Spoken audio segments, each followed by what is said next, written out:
ఇది ఒక హెచ్చరిక. కోవర్ట్లు మన దగ్గరికి పంపించి ఆ కోవర్ట్ల ద్వారా మీ అజెండా నెరవేర్చుకోవాలనుకుంటే ఇది మీకు సాధ్యం కాదు. అందుకే మిమ్మల్ని అందరినీ కోరుతున్నా, వలస పక్షులు వస్తాయి, వలస పక్షులు పోతాయి, కానీ నిజమైన కార్యకర్త శాశ్వతంగా ఉంటాడు. ఆ విషయం మనందరం గుర్తుపెట్టుకోవాల్సిన అవసరం ఉంది. పార్టీ బలోపేతం కావాలి. అదే సమయంలో కోవర్ట్ల పట్ల జాగ్రత్తగా ఉండవలసిన బాధ్యత మనందరిపైన ఉంది. ఇది నేను కార్యకర్తలందరికీ విజ్ఞప్తి చేస్తున్నా. ఈరోజు ఎక్కడికక్కడ మనం అందరం కూడా ఆలోచించుకొని రాబోయే రోజుల్లో ఇంకా పగడ్బందీగా కార్యక్రమాలు చేపడతామని మీకు తెలియజేస్తూ, అదే సమయంలో ఎన్టీఆర్ మెమోరియల్ ట్రస్ట్ ద్వారా న్యూట్రిఫుల్ యాప్ పెట్టాం, బ్లడ్ డొనేషన్ క్యాంపులు పెట్టాం.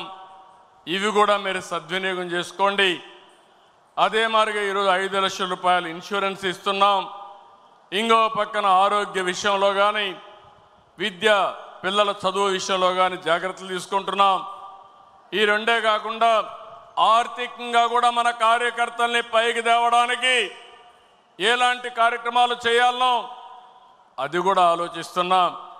1 ఫ్యామిలీ 1 ఆంటర్‌ప్రెన్యూర్, అందులో మన వాళ్ళని కూడా ప్రాధాన్యత ఇవ్వడానికి ఆలోచిస్తున్నాం అని చెప్పి కూడా నేను మీకు తెలియజేస్తున్నా.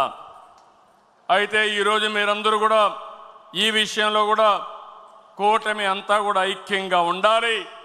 2029లో 2024 కంటే పెద్ద మెజారిటీతో గెలిపిస్తామని హర్షాన్ని, ఆమోదాన్ని తెలియజేయాల్సిన బాధ్యత మీ అందరిపైన ఉంది. అదే సమయంలో పేదల సేవలో సోషల్ రీఇంజనీరింగ్, ఈరోజు ఈ రాష్ట్రంలో సంక్షేమ కార్యక్రమాలకు ఆద్యుడు మన నాయకుడు ఎన్టీ రామారావు గారు. ఆ తర్వాత సంక్షేమ కార్యక్రమాల్ని ముందుకు తీసుకుపోయిన పార్టీ తెలుగుదేశం పార్టీ. ఇంకో పక్క మీరు చూస్తే వెనుకబడిన వర్గాలు ఎప్పుడు కూడా తెలుగుదేశం పార్టీకి కంచు కోట, వెన్నెముక. ఏ సందర్భంలో కూడా ఏ వ్యక్తి కూడా వెనుకబడిన వర్గాలను మర్చిపోవడానికి వీలు లేదు. అందుకే మొన్న ఎలక్షన్లో ఒక పని చేశాం, సోషల్ రీఇంజనీరింగ్ చేశాం.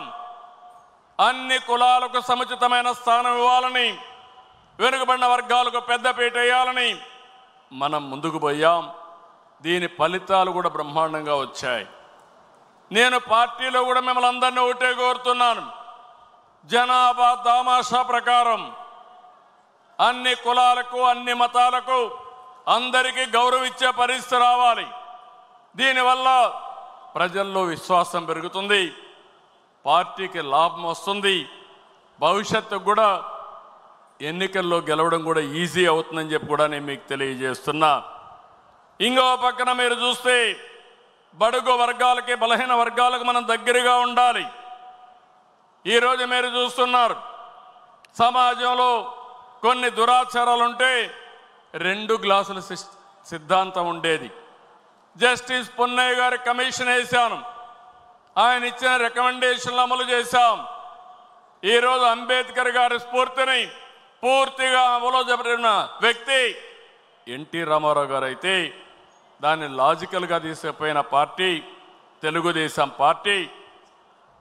ఈరోజు మనం గుర్తుపెట్టుకోవాల్సింది, ఫస్ట్ టైం బాలయోగిని లోకసభ స్పీకర్గా చేశాం, ప్రతిభా భారతిని అసెంబ్లీ స్పీకర్గా చేశాం, ఎర్రం నాయుడు, యనమల, కళ, కేఈ, అయ్యన్న పాత్రుడు, కాలవ, నక్క ఆనందబాబు వంటి బలహీన వర్గాలకు సంబంధించిన నేతల్ని పార్టీ ఈరోజు ఎంతో గౌరవించి ముందుకు పోయాం.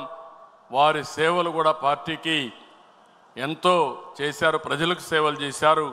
వాళ్ళని ఎప్పుడూ మర్చిపోలేమని చెప్పి కూడా నేను మీకు తెలియజేస్తున్నా. సామాజిక న్యాయం చాలామంది మాట్లాడారు, చేసి చూపించిన పార్టీ తెలుగుదేశం పార్టీ. ఒక్క వెనుకబడిన వర్గాలే కాదు, ఎస్సీలు ఉన్నారు. ఎన్నో సంవత్సరాలుగా ఆందోళన చేస్తూ ఉంటే మాలా మాదిగా కేటగరైజేషన్ ప్రవేశపెట్టిన పార్టీ 1996లో ప్రవేశపెట్టిన పార్టీ తెలుగుదేశం పార్టీ.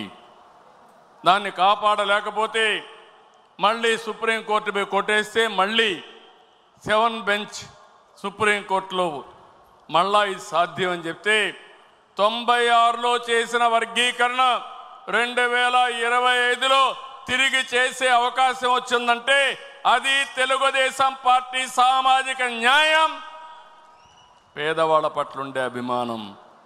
ఇలాంటి చాలా చేశాం.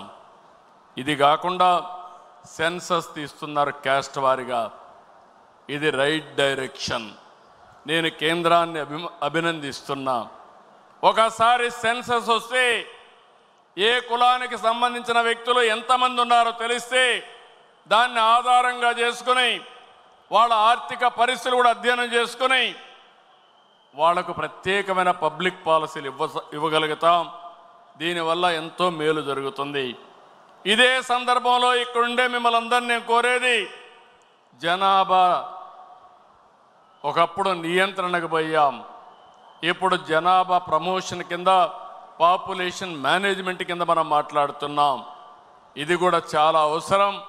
లేకుంటే భావితరాల్లో భవిష్యత్తులో యంగ్స్టర్స్ తగ్గిపోయే ప్రమాదం వస్తుంది, చాలా సమస్యలు వస్తాయి.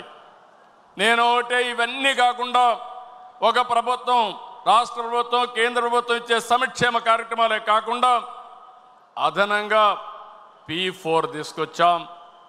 ఇది పేదల పట్ల ఒక వరంగా తయారవుతుంది.